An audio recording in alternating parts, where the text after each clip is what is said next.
É o que eu sempre falo, não importa se a empresa é pequena, se é uma empresa familiar, se é média ou grande. Precisa ter um corpo jurídico, seja interno, seja terceirizado, mas você precisa ter a orientação certa, porque não adianta você na sua cabeça achar que é uma coisa certa e trazer aquilo como verdade absoluta, sendo que no fundo você vai ver a decisão do juiz é totalmente diferente. Então a gente que trabalha com isso, que é especializado nisso, a gente consegue orientar a empresa.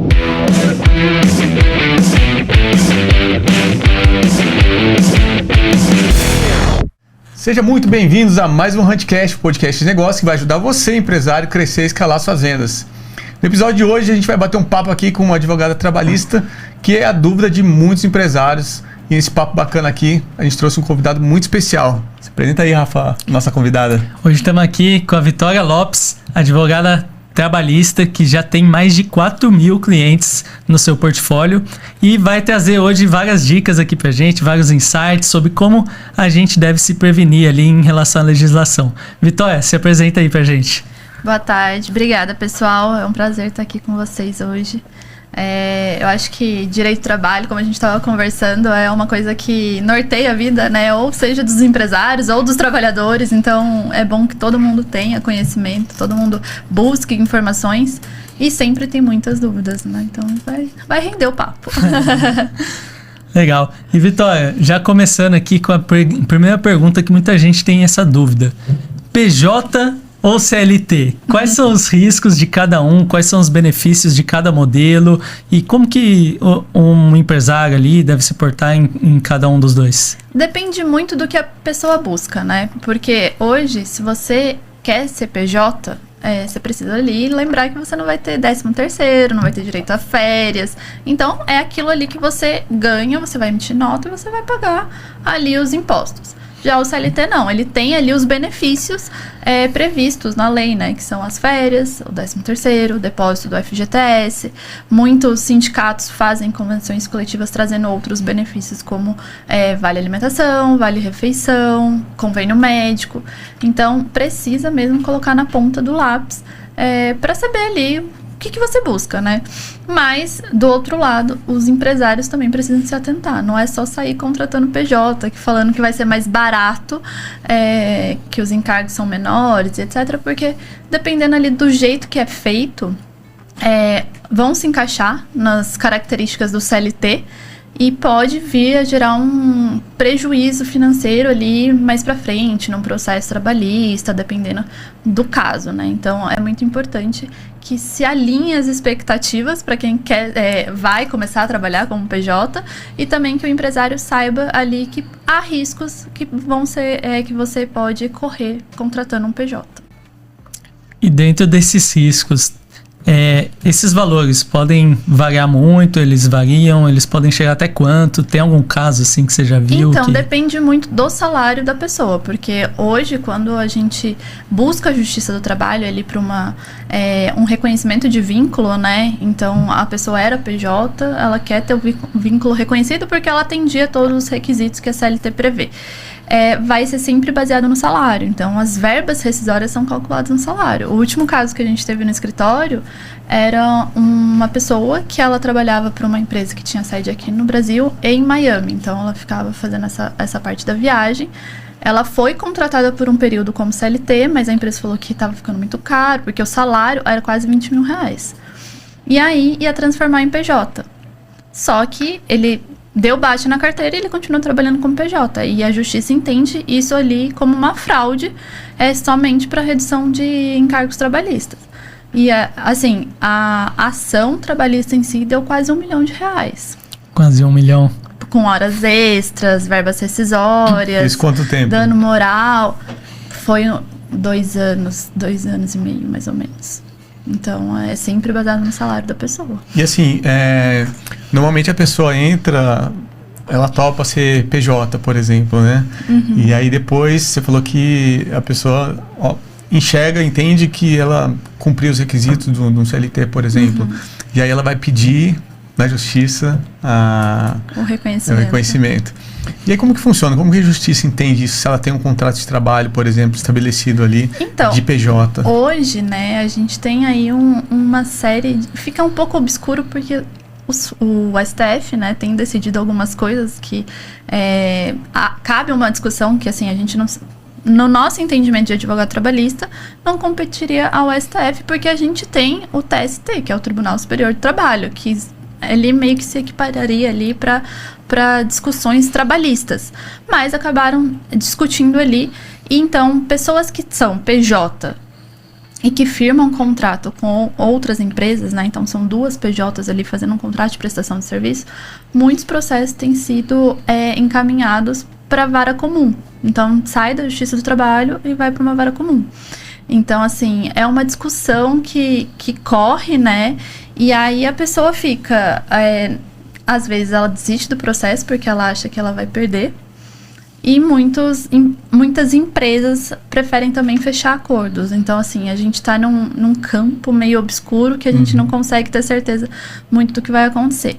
Nesse caso desse cliente que a gente conversou, ficou muito claro a questão, né, dessa fraude de PJ com CLT, né? Porque eles já tinham interrompeu o contrato, eles já tinham uma história antes com a empresa CLT e começou a emitir nota no mês seguinte da sua demissão. Porque isso acontece muito. E aí, com relação só para fechar o raciocínio, com relação a essa questão do custo, né, das custas trabalhistas ali, se a pessoa foi para a justiça, pediu reconhecimento do vínculo empregatício, e ela de repente perder, para quem que fica essas custas aí? Hoje ela paga, porque acho que teve alguma coisa de mudança nos últimos tempos. A primeira coisa que pede, né, a pessoa quando ela entra, o reclamante, que a gente fala que é o trabalhador que entra na Justiça do Trabalho, é a justiça gratuita. Então, ele apresenta ali uma declaração falando que ele não tem condições de arcar com as custas do processo, sem o prejuízo da família e do seu sustento, e o juiz vai analisar a situação e vai conceder ou não. Normalmente concede a Justiça do Trabalho. E aí, se ele perder no final do processo, ele não tem custa nenhuma para pagar, porque ele já tem aquele benefício da justiça gratuita. Mas quando ele pede, por exemplo, uma indenização para a empresa, se ele perder o processo, ele não paga nada? Não, porque ele vai ter a justiça gratuita. Agora, se ele não tiver a justiça gratuita, né, daí normalmente tem a condenação de honorários sucumbenciais, que é os honorários que a parte que perde paga para o advogado da outra parte. Então, aí teria sim que pagar um percentual ali que o juiz vá sentenciar. E você comentou ali, né, que em alguns casos pode chegar a causas de até 1 milhão, imagino que até mais. Ah, com certeza. E isso como que é? A pessoa tem que pagar no cash ali, à vista? É parcelado? Como que funciona? Depende muito da negociação, se for para fins de acordo. Então, hoje a gente tem uma audiência específica para tentar fazer acordo na Justiça do Trabalho.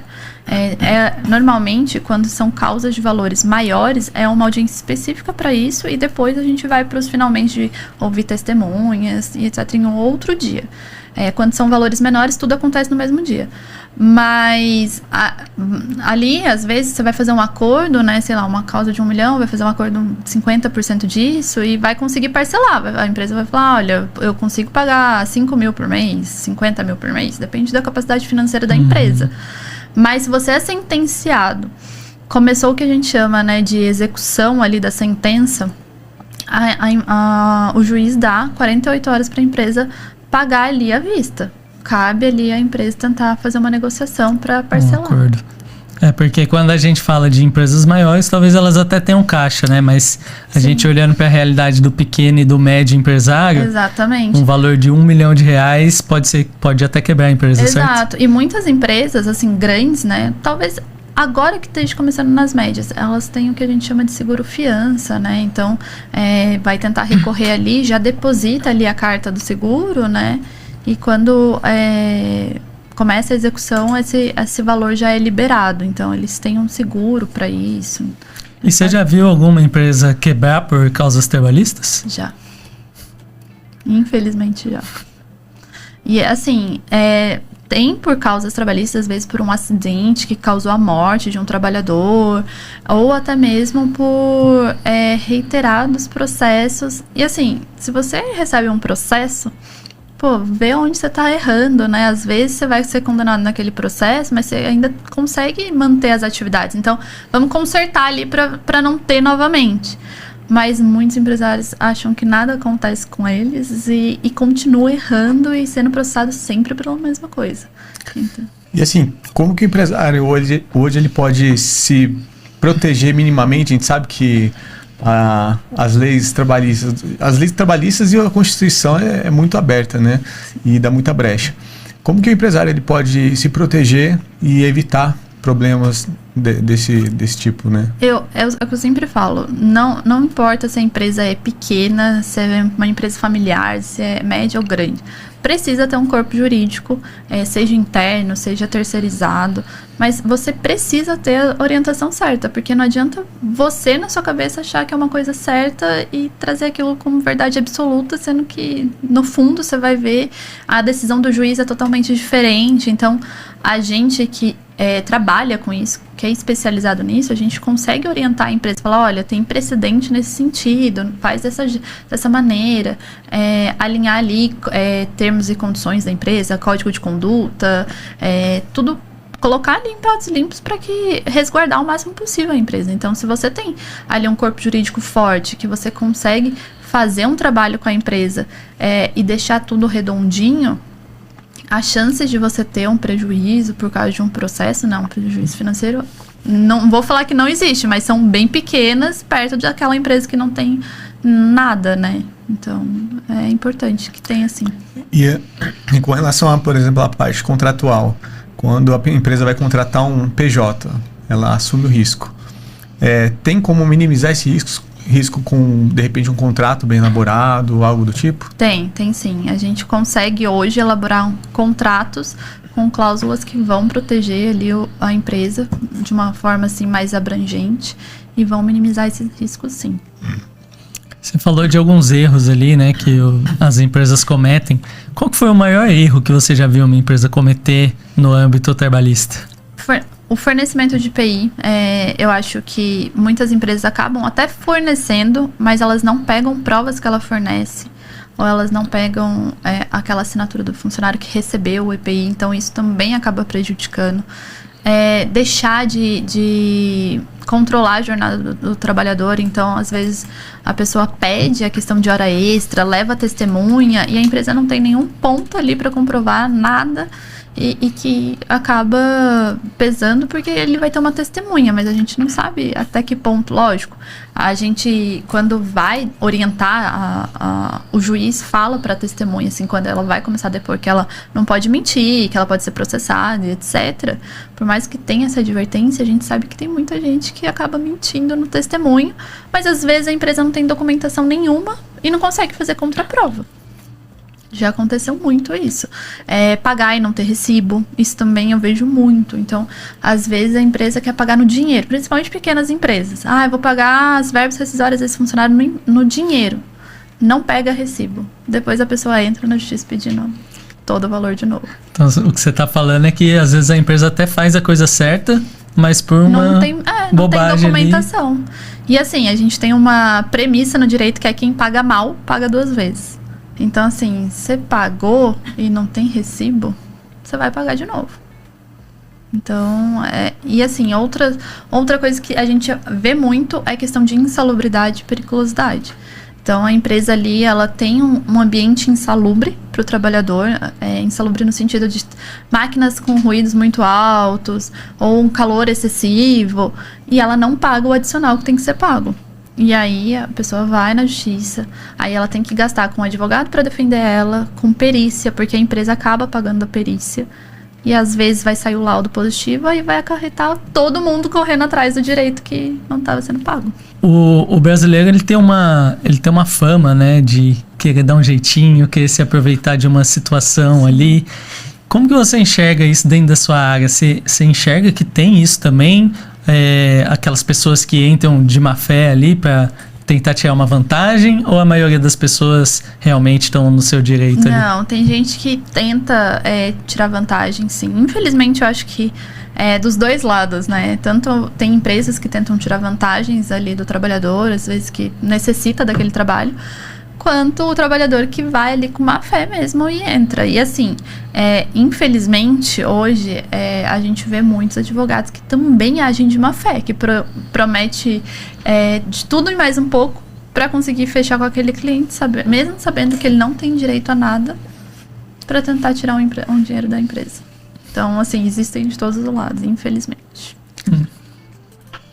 E vou puxar aqui um assunto aí polêmico, com relação ao home office, que é uma coisa que mudou na pandemia, muitas empresas, né?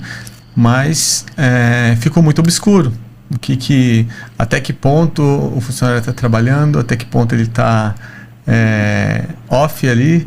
Como que funciona essa questão do home office? Qual que é a diferença, assim, do ponto de vista jurídico, para a empresa monitorar e controlar e reduzir riscos, enfim?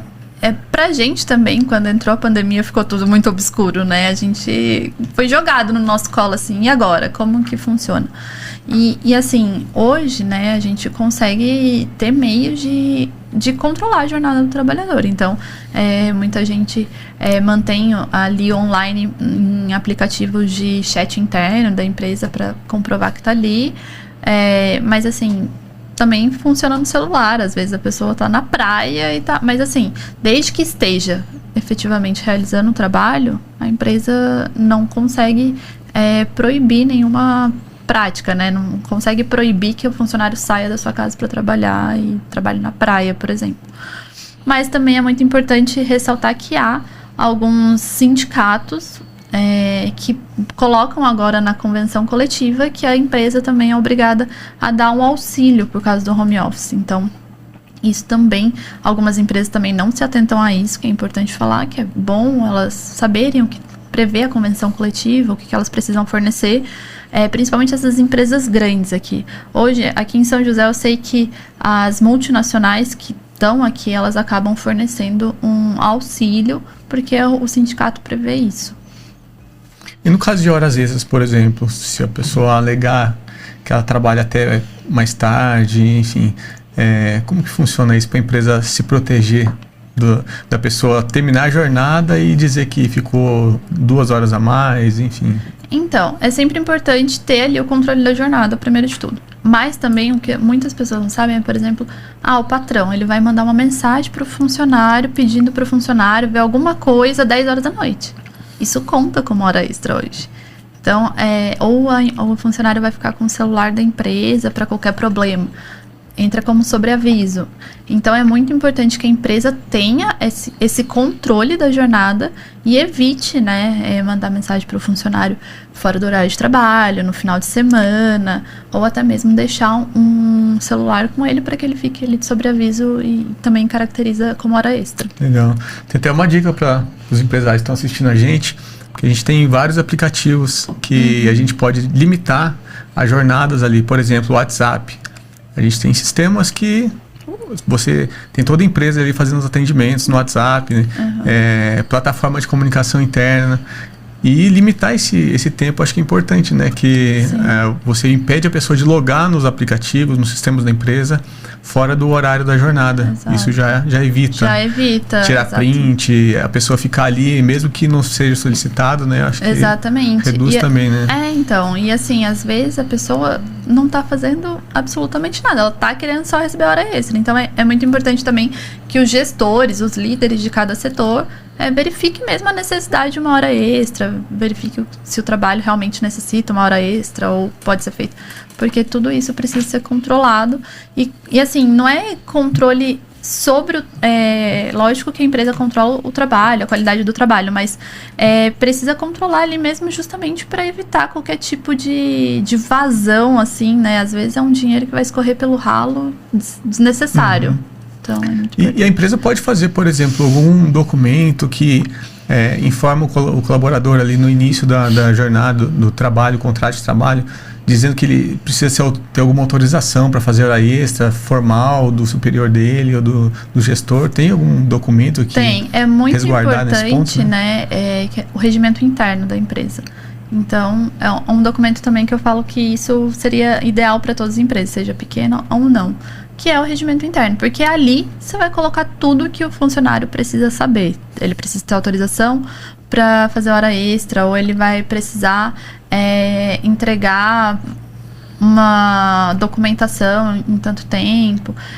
Essa questão de uniforme. Então, tudo isso vai estar ali no regimento interno. Sim. E aí, a pessoa não pode alegar depois, não sabia. Né?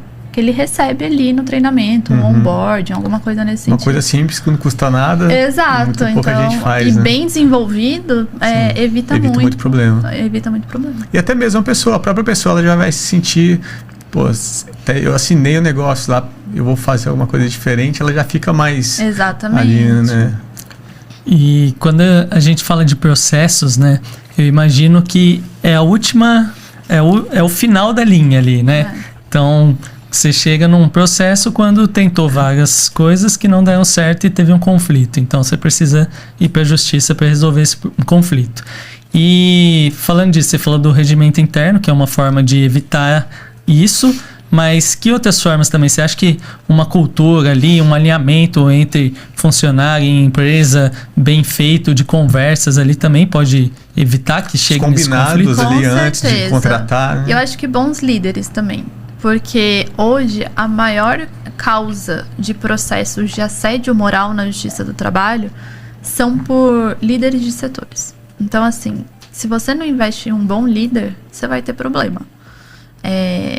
Muitas vezes a cultura da empresa é linda, é ótima, muita gente fala bem, mas se plantou um líder ali que não condiz com a cultura da sua empresa, você vai ter problema, assim, 100% de certeza. Normalmente a pessoa não processa a empresa, processa a pessoa. Na verdade, porque o que acontece? Quando é assédio moral, você não processa o seu líder. Sim. Você vai processar a empresa. A empresa ela vai ser responsável pelo funcionário. Exatamente. Na verdade, o problema dele está sendo com aquela pessoa, mas é a empresa. É a empresa que é responsável. Então, assim, isso também é muito importante no setor de compliance.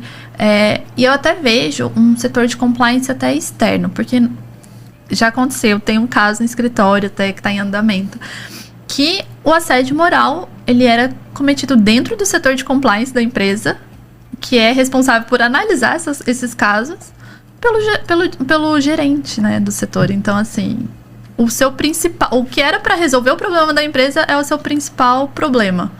Então, talvez um setor de compliance fora da empresa ali, né, traria mais segurança até para a empresa tratar desses assuntos que são canais de denúncia e etc.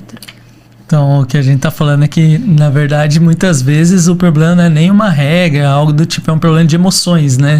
Emoções das pessoas. Da pessoa não saber liderar ali. Às vezes ela é grossa, ela é ríspida, ou até mesmo ela quer... Tudo bem, existem cobranças dentro da empresa, mas ela quer exigir metas que são impossíveis, principalmente no setor de vendas ali, né, no comercial, e ela quer que as pessoas que estão abaixo dela cumpram aquelas metas que são impossíveis, e ela fica ali fazendo todo esse... Às vezes não sabe definir a meta direito também, né? Então, exato. A importância de um bom planejamento, definição de metas com base no que realmente é capaz, né? Porque o que a gente vê, a gente dá consultoria comercial ali, né? Implanta máquinas de vendas dentro das empresas. E o que a gente vê, muitas vezes, a empresa, ela define uma meta meio da cabeça dela, né? Isso dá pra eu fazer esse ano, vou fazer. E aí chega no final do ano, nunca chegou fez, perto. Não tem um histórico. Não chegou nem perto de fazer e quer fazer, quer fechar, e aí começa o terror psicológico. Então, isso às vezes é o que acontece dentro da empresa. E não tem uma base de dados, né? Porque a gente fala que para uma meta você tem a meta de operação, né? De o que são os entregáveis, as ações, e tem a meta de resultado, né? Exato. E geralmente a empresa ela coloca só a meta de resultado, ela não coloca a meta aqui de esforço. Exato. Qual que é o esforço que eu tenho que fazer para chegar nesse resultado? Exatamente. Porque o esforço você controla, agora o resultado é uma consequência do esforço, né? Exatamente. Então é muito importante isso. Eu acho que hoje a gente é muito mais falado em cultura de empresas, né? Porque antes não se falava muito disso, né? Então, assim, é muito legal que as empresas procurem ter uma cultura boa, ter uma missão, valores bem definidos ali. mas nem sempre isso é o suficiente. E vivam também, né? E vivam também, porque não adianta falar, no papel tudo é lindo, né? A gente vê muita empresa só com quadrinho na parede lá, nossa missão, nossos valores são ética, moral, não sei o que. E aí depois você vai ver na prática ali, tá fazendo tudo errado. Exatamente. O funcionário entra, não passa 2 dias, já vê tudo ao contrário. Então, exato. É importante essa vivência da cultura. Exato. Ô Vitória, dentro dessas lideranças, né, ruins que você citou, tem algum caso assim que você olha e você fala, putz, esse aqui foi grotesco, esse líder não deveria ter feito isso em hipótese alguma? Tem caso de assédio sexual, né? Então, assim, como que o líder comete uma coisa dessas? E assim, sabendo ali que é uma empresa multinacional, e assim, a empresa não basta demitir por justa causa, eu acho que ela precisa implantar uma cultura na empresa de que ela apura os fatos, que ela cuida do funcionário, que ela procura que tenha um ambiente saudável, porque também já vi empresas que tem casos assim, e que a empresa fala, eu só vou afastar esse funcionário e transferir ele para uma outra unidade. E não é. Se ele fez em uma unidade, com certeza ele vai fazer em outra, infelizmente. Então, eu acho que, principalmente líder de setor, precisa ter essa noção, né? Tipo, tem coisas que não se faz, nem se você é líder, nem se você é o dono da empresa, mas principalmente se você é o líder, né? Você precisa dar o exemplo ali. E aí eu imagino que numa empresa maior ali, com várias áreas, né? Precisa até de uma governança interna para poder estar apurando os fatos, controlando tudo isso, né? Porque são muitas pessoas. Exato. Precisa ter ali um olhar, né, para as pessoas. Eu acho que hoje também o que muito começou a se falar é que você precisa olhar para a pessoa do funcionário. Você não precisa ver ali só um número e uma pessoa que está fazendo um trabalho braçal. Você precisa olhar para ele, né? Às vezes desenvolve burnout e desenvolve, sei lá, depressão, tudo por causa do ambiente de trabalho. Então, eu acho que é muito importante que as empresas olhem para o funcionário como pessoa, porque isso vai falar como que tá o ambiente, né? Porque não é normal hoje se de uma empresa de 10 funcionários, 5 adoecem, alguma coisa está errada, né? Exatamente. Então, é muito importante que a empresa também observe isso. E como que você chegou nessa área? O que plantou a sementinha ali na Vitória que falou, eu vou ir para a área trabalhista? Na verdade, eu acho que foi meio que o direito do trabalho que me escolheu. Porque quando eu me formei na faculdade, eu fui trabalhar numa multinacional aqui em São José. Fiquei 1 ano e meio. E aí... Só que eu não fazia o trabalho de advogar em si, porque era só um setor jurídico. A parte de processos, audiência, era um escritório externo que fazia. E aí eu sentia muita falta disso, porque eu tinha feito direito justamente para viver nessa advocacia em si. Eu não queria ficar só no consultivo, e era muito mais voltado para contratos.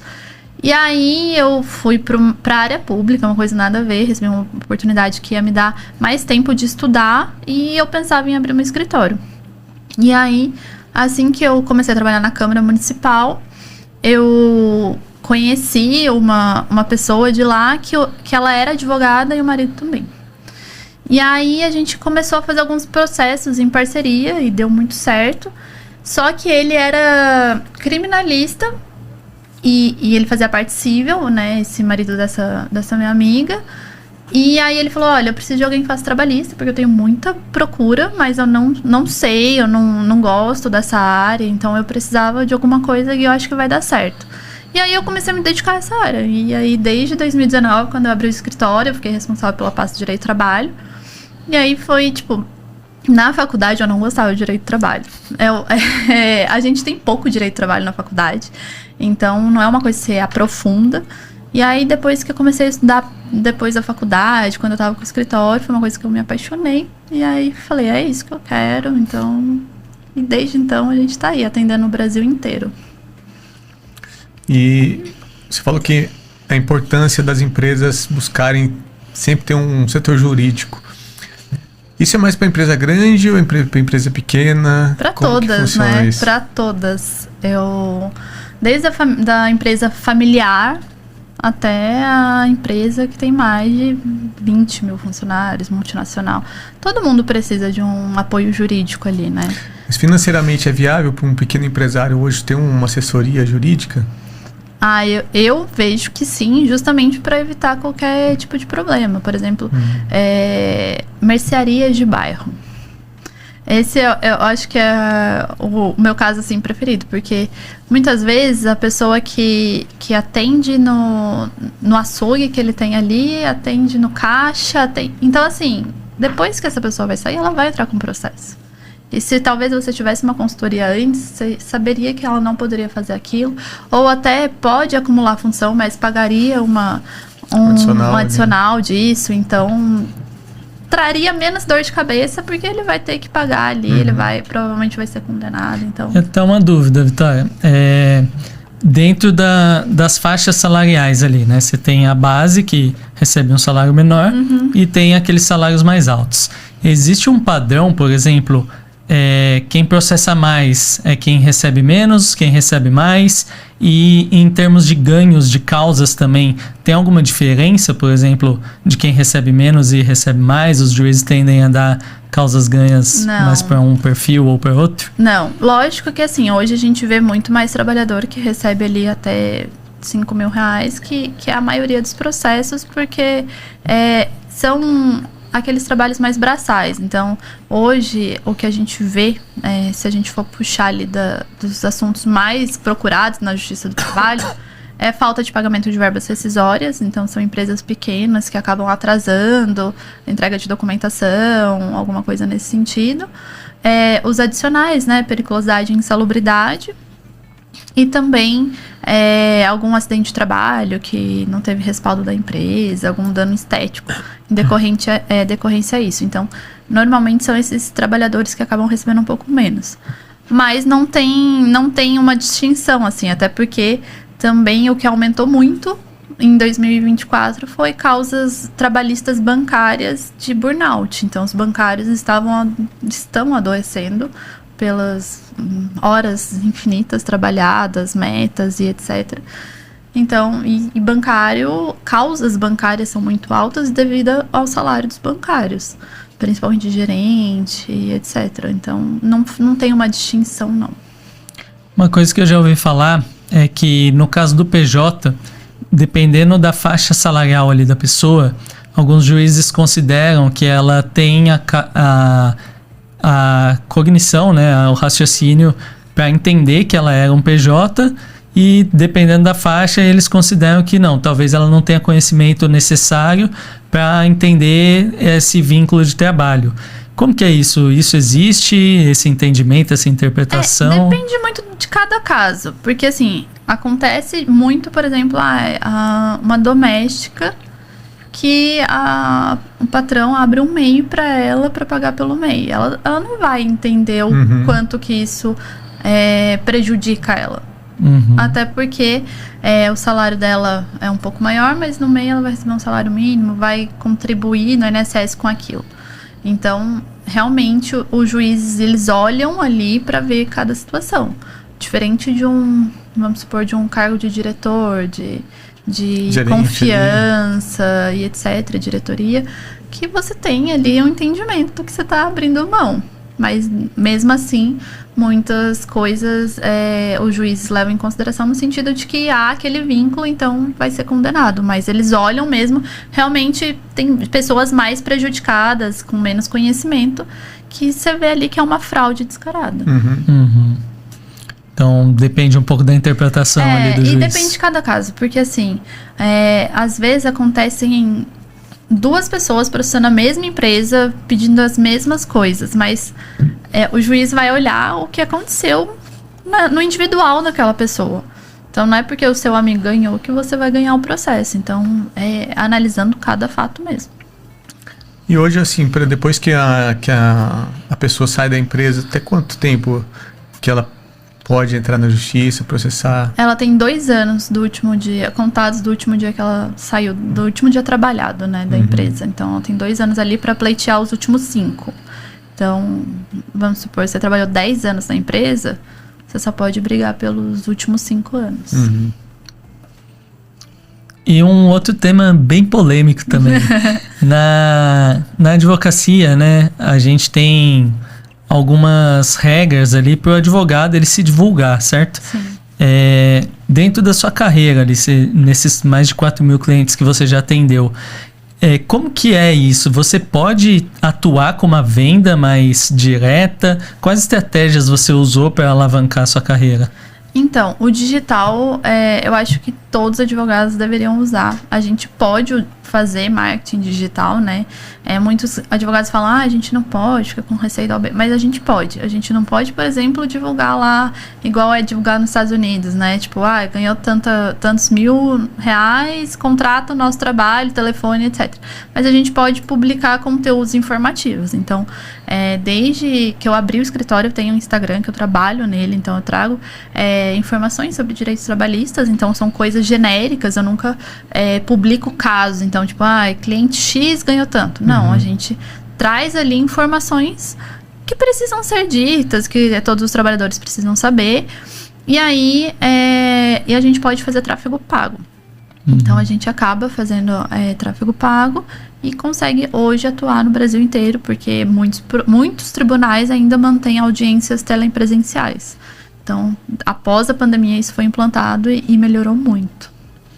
Então, quando a gente fala de canais de vendas ali, né? Seu canal de venda hoje, basicamente, o principal é o Instagram. É o Instagram. A gente faz Instagram, LinkedIn, vídeos também, TikTok, a gente acaba publicando, vem muita gente. A gente não pode fazer uma abordagem mais direta. Então, ali, por exemplo, existem muitas pessoas que vendem listas, então são pegar pessoas... o telefone e ligar para essas pessoas, são listas que vêm de canais oficiais do governo mesmo, de demitidos em janeiro. Aí você entra pra pessoa, olha, você foi demitido de tal empresa, você pode ter direito a tal coisa. Isso a gente não pode fazer. Tem gente que faz mesmo. E tem gente que faz. É conhecido por a advocacia predatória, né, que a OAB chama. Pode ter a OAB suspensa, pagar multa, etc. Isso a gente não pode, mas a gente pode divulgar informações e a pessoa acabar procurando a gente. Isso pode. Legal. E parcerias também funciona para você? Você falou lá do começo, né, que juntou com uma pessoa. Funciona. Hoje, né, eu faço parte de um ecossistema de advogados. A gente, quando eu comecei a atuar no digital, fiz algumas mentorias e é um ecossistema. Então, eu não atuo em criminal, eu não atuo em ambiental. Eu sempre vou ter alguém ali que vai pegar esse caso e a gente acaba tendo ali uma porcentagem pela indicação. Então, a gente fala que não deixa dinheiro na mesa, porque se eu não atuo, tem um colega que vai atuar. Então, eu consigo atender hoje em todas as áreas o cliente que ele precisar através das minhas parcerias. E aí outros advogados também estão te indicando ali para... Sim, daí, exato. Tem parcerias fixas, então, por exemplo, tenho colegas que não têm a parte trabalhista no escritório, mas que tudo trabalhista acaba vindo pro meu, mas ele não quer deixar dinheiro na mesa. Então, a gente faz essas parcerias. Indicação, você pode pedir, por exemplo, um cliente fechou com você. Você pode pedir que ele indique outros ou isso também... Então, eu não poderia abordar a indicação desse cliente falando, você pode ter direito a isso, isso, isso. Mas a gente pode sim, ele fala, eu tenho um amigo que quer marcar uma consulta e etc. E a gente fala, olha, fulano falou que você precisa de uma ajuda, quer vir até o escritório. E aí a pessoa, mas eu não poderia prometer, entrar em contato já falando, você vai ganhar isso, ou você tem direito a isso. Isso a gente não pode. A pessoa que tem que ir atrás de você. Exato. Né? Exatamente. A gente está caminhando pro fim já aqui do nosso podcast, mas eu queria te perguntar se tem alguma coisa que a gente não te perguntou até agora que você acha importante falar, que as pessoas precisam saber disso para evitar problemas futuros com a justiça. Eu acho que nunca é um gasto, né, ter ali a consultoria jurídica. É sempre um investimento e uma prevenção. Então, é muito importante que as pessoas tenham em mente isso, né? Então, eu até brinco, né? Tem muita gente que reclama de pagar imposto. Mas é a mesma coisa. Quanto mais você paga porque você tá Seguro, faturando, né? Seguro também. Exato, você tá faturando. Então, é a mesma coisa. Você não quer ter perdas financeiras significativas, invista em alguma coisa que vai te proteger, né? Então, ou a gente também paga seguro do carro e a gente não quer usar. Mas se precisar, vai estar ali. Então, eu acho que os empresários hoje em dia, eu falo muito até por experiência própria dentro da família. Meus pais, eu sempre falo, procura sempre advogado, não faz nada sem advogado. Porque você precisa ter um respaldo ali. A gente às vezes não sabe detalhes. Uma vírgula que tá errado ali pode dar problema. Pode trazer um prejuízo. Então eu acho que é muito importante isso. Legal. Ô, Vitória, em relação à tecnologia, como que você tem visto isso dentro do ramo do direito? Isso tem impactado de alguma forma? Tem. Assim, hoje a tecnologia ajuda bastante, né? Hoje a gente tem sistemas de jurimetria que a gente consegue fazer levantamento de quantos processos ativos tem naquela região, ou como está sendo a decisão de tal juiz, tal ministro. A gente consegue fazer essas buscas através da tecnologia. Mas também tem um lado ruim que às vezes atrapalha, porque eu não sei se viram recentemente, teve um juiz que teve a sentença anulada porque ele deu a sentença pelo chat GPT. Então... Até o juiz tá usando o chat GPT. Então, assim, e às vezes o chat ele não é 100% correto. Você tem que treinar ele ali, etc. Mas às vezes isso prejudica um pouco porque não traz aquela coisa mais humanizada da justiça. Ela não tá olhando pra você, ela tá... Então, lógico, o juiz tem que ser imparcial e etc. Mas eu acho que precisa ser dado ali por um juiz. Ele tá ali pra isso, né? Então, eu acho que tem um lado bom e tem um lado ruim. Mas ajuda bastante. Mais ajuda do que atrapalha. No seu dia a dia você consegue aplicar ali alguma coisa mais prática para te auxiliar? A gente faz, né, esse uso dos sistemas de jurimetria. A gente tenta trazer o mais próximo da gente que a gente consegue. Mas eu acho que é basicamente isso, assim, que dentro dos escritórios. Lógico que tem alguns outros sistemas mais tecnológicos que são para escritórios muito maiores, então mas que a gente sempre tenta ali extrair o máximo que pode nos auxiliar e facilitar a nossa vida, porque é isso que a gente precisa, né? Mas vamos chegando no fim do nosso episódio aqui, então. Acho que o papo rendeu aqui. Queria que deixasse uma mensagem para as pessoas que estão nos ouvindo, né? Algum insight, alguma contribuição que você quiser deixar de mensagem final ali para os empresários que nos ouvem aí.